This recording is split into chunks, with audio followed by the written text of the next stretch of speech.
Sesli Şifa kanalına hoş geldiniz.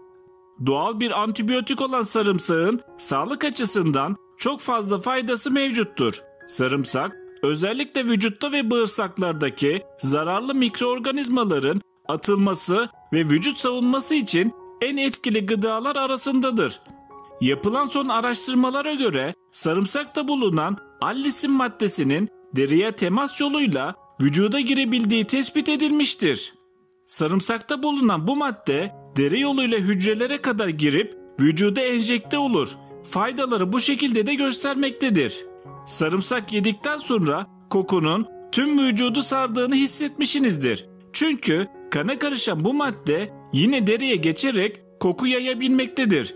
İşte bu kadar güçlü ve etkili bir maddedir.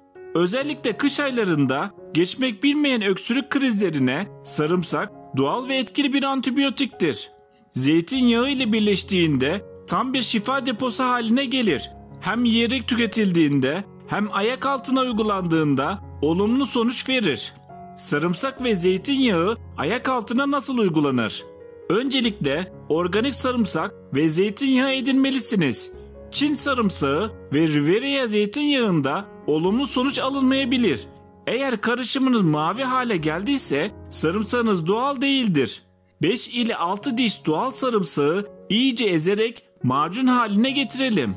Üzerini geçecek kadar zeytinyağı koyalım. Biraz dinlendirelim ve karışımımız hazır. Öksürük ve ateş durumunda gece uyumadan önce ayak altına güzelce masaj yaparak uygulayabilirsiniz. Tercihen gündüzde yapabilirsiniz. Ayağınıza iyice yedirdikten sonra sadece bir çorap giyilmesi yeterli olacaktır. Denenmiş ve onaylanmış bu alternatif tıp yöntemidir.